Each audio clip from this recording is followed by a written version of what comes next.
It's good to brew, baby. What is up, YouTube? It's your boy Millsy. Back to Talking Commander. I bring another episode of Millsy Brews, the show where I take my first pass at the commander in front of us on a budget, and my quest out brew the magic world. You know the motto, baby. It's ABB, always be brewing, and that's what we're back to do today. That deck list is going to be down in the description for you below, as well as I'd really appreciate if you could interact with the video, like, comment, subscribe, do all that YouTube stuff. I'd really appreciate it. With all the spiders in Spider-Man, I thought it was only right that we reach back and cover a spider commander. And one I was shocked I haven't covered yet on the channel and wanted to make sure we covered was Shelob, Child Ungoliant. A 6-mana Golgari spider demon with Death Touch and Ward 2. All of our other spiders get Death Touch and Ward 2.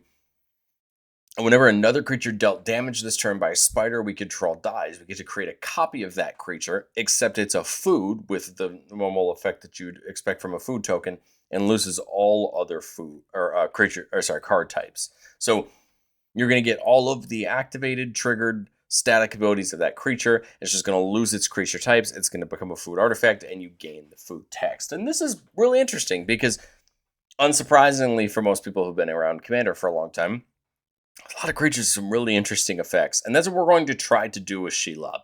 We're going to try to leverage it and our other spiders to either fight or bite our opponent's creatures to kill them and take copies of them that are food. We're not going to pay off the food too much. I think what we're going to try to do is just target creatures that just have really great abilities, even if they are foods. And then worst case, you eat them later if you need health. But I think a lot of our focus is going to get Shelob down and use it to fight, since it's a massive 8/8 with Death Touch. It's going to be able to fight nearly anything and survive, and really just make sure that we get to copy these key things. But I want to say a quick thank you to the channel members. Thank you so much for supporting the channel. If you're interested in seeing all the videos just a little bit earlier for just $1 a month, consider checking that out down below. Admittedly, I got most of the way through this brew with forgetting that Shelob gives all of our spiders Death Touch, which means that we don't need spiders that have Death Touch in order to fight with. And so the brew that sits in front of me, most of the spiders in the deck have Death Touch because I was a dummy and forgot that. But I think the choices still kind of remain. You have something like a Rasta, which makes a 1/2 spider every time an opponent casts instant or sorcery. Again, those are great for blocking since they're going to have Death Touch or fighting and biting. Deadly Recluse, 2-mana 1/2. Doomweaver, a big 6-mana 1/8 with Soulbond. So you can have it pair with another unpaired creature when either enters the battlefield. And as long as it's paired with another creature, each of those creatures has, whenever it dies, you draw cards equal to its power. Pretty interesting, right? And really useful if you want these cheap spiders to fight and then die to get, the card draw. Mirkwood Spider, Death Touch on it. Obelisk Spider, whenever it deals combat damage to a creature, you put a -1/-1 counter on that creature. And whenever you put one or more -1/-1 counters on a creature, each opponent loses life, we gain life. Very interesting. And the spider can become an interesting threat in combat, right? Zoni says whenever it enters or attacks, we can collect evidence for. Remember, collect evidence is you exile cards with that total mana value from your graveyard. If you do, we make a couple spiders with Menace and Reach, which is very interesting. And she does technically have an outlet for all these food we're making. We can exile 4 to Surveil 2 and then draw 2 if we want to. Radioactive Spider, Reach and Death Touch, and it does let us go get some of the new Spider Hero cards, of which we are playing a couple. Ruins Recluse, another Death Toucher. Then we have the mono black version of Shelob. Whenever another non-token creature opponent controls dies, you exile it. The important thing to note with this with Shelob is Shelob doesn't care. So Shelob will unfortunately, that should unfortunately be a non-bow with Shelob, because this one does actually exile it, meaning it won't actually die. But I mean, I think Shelob is still a great piece of value, and if you get it out when the other one's not out, then you could take advantage of exile. I just realized that's a non-bow in the moment, and it's always great when we do that. We're playing a couple Spider Heroes. Spider Ham buffs up all our other spiders. Miles Morales puts counters on all of our creatures whenever it enters or attacks, which is pretty great. Gonna help buff our board. The Swarm Reaper makes a couple of insects when it comes in, but gives all of our spiders +1/+1 and Death Touch. Nice ability. Treetop Stair Spinner, a 1/4 Reach, Death Touch, and you could pay 3 to put a counter on something. Twitching Doll taps for mana and gets a nest counter. And you could sack it, make a bunch of 2/2 treasures for each nest counter. I really like that. And then we have a nice one-sided board wipe in Swarm Yard Massacre. You need a couple squirrels. And then each creature that isn't an insect, rat, spider, or squirrel gets -1/-1 for each creature we control of all of those types. So a nice, hopeful one-sided board wipe to take out, our opponent's things. But the truth is, like, the way we built the deck is we don't technically need other spiders for what our deck's trying to do. Shelob is perfectly fine as an 8/8 with Death Touch. But it's important to have other options, right? And go wide, things like Arasta that make tokens, right? I mean, those are always nice because they're great blockers and they're great to have around.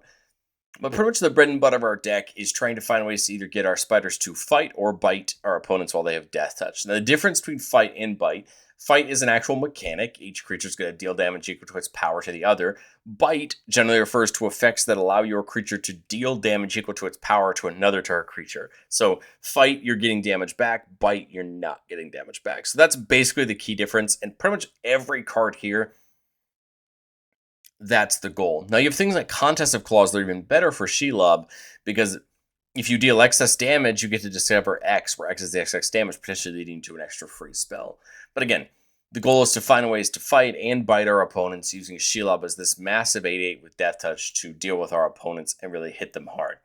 Cetizen Tactics is a very interesting exception here. So for 2 mana, you get to choose just one creature, but then for an extra green, 2 mana base, green for each target you want. You can have any number of target creatures get +1/+1 and tap to fight another creature. So you could just turn your whole board of spiders, for a bunch of mana into a bunch of things that can fight. Most of the time, I think it's just going to be used on Shelob, but if you have a couple tokens laying around that Death Touch, you might as well have them fight a creature, right, to get it out of the way. I think the other key thing to remember about this mechanics as an idea is I think it's going to be really easy to focus on only killing the things that are profitable for us, that give us an ability. But you have to remember that because our deck pretty much just cares about taking our opponent's things out, if your opponent has the threat, take it out. Whether we could take advantage of its effect, whether it even has an effect that it's useful to us, remove the threat, right? That's the goal of this deck, is to be very good at removing our opponent's creatures as their threats. That way they don't have to be sitting around. And if we can use that effect, that's great. But if not, at least we're removing our opponent's things, right? And we're getting them out of the way. The Massive Wound's a really interesting thing to attach to Shelob, because it says if a creature dying causes a trigger ability of this creature to trigger, it goes off an additional time. So you're going to get 2 foods instead of the 1, which is really interesting. Then you have things like Thornbite Staff and Viridian Longbow that just allow a creature to tap to deal 1 damage to any target. So again, that's fun because you can kill a creature with the Death Touch. Now, Thornbite Staff adds an interesting piece of text, which says whenever a creature dies, you can untap this creature. So technically, with a Thornbite Staff and enough mana, you can just tap Shelob multiple times, or whatever it's attached to, as long as it's attached to a spider with Death Touch, right, to just kill a bunch of creatures. And you're still going to potentially get those back as foods. But I think I've tried to focus more on the fact that you're trying to control your opponents rather than generate the food. But I could definitely see why food would be important, and someone would want to work that into it more. We have things like Parallel Eyes, which will double the amount of those things we create. Vraska works really interesting with Shelob, so a little bit better than the mono black Shelob. Just says whenever a non-token creature opponent controls dies, you can pay 1. If you do, return the card to the battlefield, tap to do your control. So this works really well because Shelob sees it dies. It doesn't care about where the card goes. It just saw it dies, you get the food.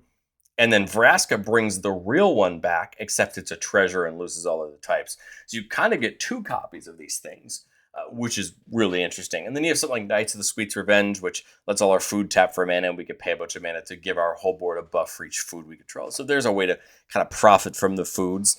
Although the deck really isn't trying to profit from the foods, I think it's something we could think about in testing and going forward to kind of make our deck more cohesive. Even though I think we're doing what we want to do, which is try to control the board, in the wake of a big death-touching spider. But I've said it before on the show, and I'll say it again, no deck's ever complete. Like I said, going into testing, you have some interesting spider options that have Infect if you want to do that. Very interesting for the bite and fight spells, or just, hitting opponents. Note that Juvenile Gumo has Wither instead of Infect, so Wither will not give an opponent poison counters, but it'll still deal damage and -1/-1 counters. And then Greta's just a representation of trying to care about food more. She has abilities that let you sacrifice food to draw cards or put counters on things. I think as I finished this list and did playtesting on my own, I was writing the notes. I think I realized that probably more food support needs to be there. Greta, Guillaume, things like that. But again, that's why I label these videos as my first pass. They're my first take, the things we're going to hope to learn. And that's why I try to stress what's important in testing so that we can make our decks better, right? And learn more as we progress. Well, it's what we love to do on the channel the most and get into our playtest. Remember, the goal of playtest on our channel is not to find magical Christmas land. It's not just to show off all our best plays. Let's get in some gameplay scenarios and kind of understand what hands we're looking to keep and how we're going to play it. So we've got a 3-lander, we got Ramp, we got a nice cheap spider, we got the Massive Moon, again, great for Shelob, and we've got, some cheap things, bite and fights and all that. So it's nice when you see some of these cheap things you can get in. I'm thinking Arcane Signet here. I go for the Farseek. This comes in tap no matter what, right? I'll say I could go with the Massive Moon and I would just have to equip it later, right? I almost just feel like Farseek's the play. I do have a couple dual type, so we just need one more mana, right, for Shelob. So we didn't hit it that turn, but that's okay. It's going to happen. Some games you're not going to see it. We'll get the Massive Moon in and get the Brood Spinner in. There's the Arena, which can get us more, and we can use one of the fight spells, or the bite spells on one of this woman Death Touch if we want to take out an opponent's thing. I've got 3 of them at instant speed, right? And then as we come back to our turn, we get the Phyrexian Arena trigger, right? To get an extra draw, and there we go. We got Shelob in. It's important to note, again, that's why I tried to pick spiders that still had Death Touch, so that even if we didn't have a Shelob out, we still have these bite opportunities. I could see the reliance on Shelob for giving everything Death Touch, but I was still like, man, what if you got a turn like that where you have this one little 1/1 spider, but you still have access to all of those things, right? Because it has Death Touch. So here we get the Massive Moon on. And now I'm looking to use my sorcery and instant speed removal to get the right things. I'm going to get 2 copies of them, and I think we're pretty much there, right, as far as our mechanics go and what the plan of the deck is. But again, I think things like the Mirkwood Spider, that's why I want these cheap spiders with Death Touches, so you could still do your bite effects at instant speed before Shelob comes out if somebody tries to set up a combo or puts a key piece in, or you can use your judgment on what that means. But I think it's important. It's probably not the most explosive way to do it over time. I still feel like trying to find the best spiders you can might be the option, especially if you're going to care about the spiders being there. But I digress. I think it's worth still iterating and learning throughout the process. We're going to get the longbow in. I've got 4 mana. See, I like the idea of just the Farseek here. It's basically just going to set us up for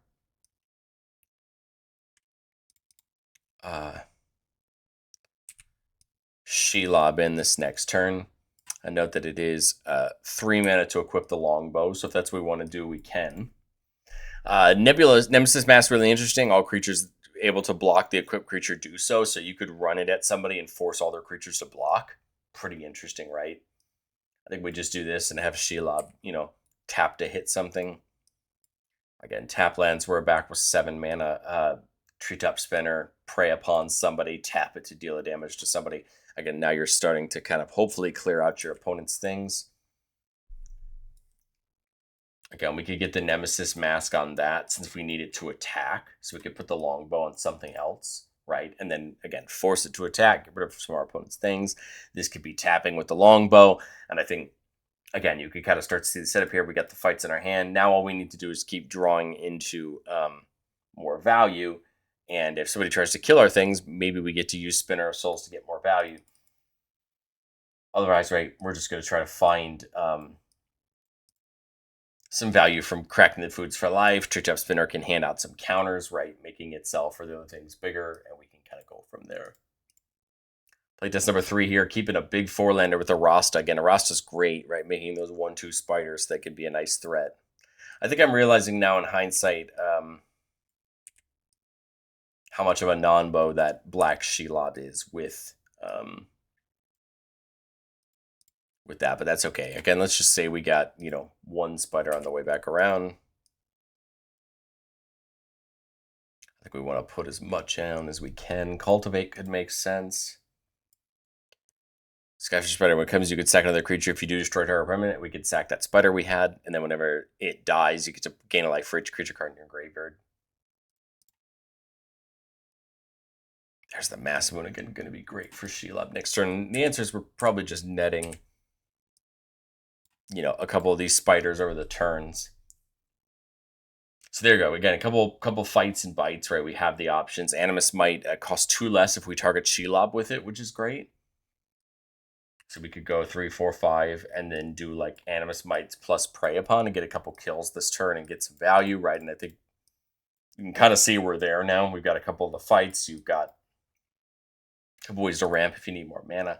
But again, the hope is that Arasta is making us this army now of 1/2s with Death Touch that we could just be attacking with, right? And hurt our opponents. I think the other key thing about Shelob is it's giving out that ward too, which is relevant. I think so often Commander, we see people just leave up enough mana to, play a Swords or play a Path or, play a Reality Shift or what have you, your 2 mana removal. So Ward 2 can make a huge difference, right? Here we got a 4-lander with Arcane Signet and that Longbow and Vraska, which is a really nice start. That's not what I meant to do. You got the Signet. Turn 3, I'm thinking just Vraska. Turn 4 or 5 mana, put down the Spinner. Turn 6, there's Shelob, so now you're starting to get the party started. Turn 7, it's 3 to attach the Longbow. So I do that, that's only 4 mana. But I don't think I mind, because then you get it back as the treasure, which would be 5 mana. So we're just one-off Miles, but again, now you can Infectious Bite, Cosmic Hunger, they kill the creature, you get it back as the food and the treasure, right? And then on our next turn, right, you're putting down something like Miles to get counters and all of our creatures and, start the party that way. Kind of fast playtest, but I think truthfully they're not super complex deck, right? Fight your opponent's things, get him destroyed, and have a good time.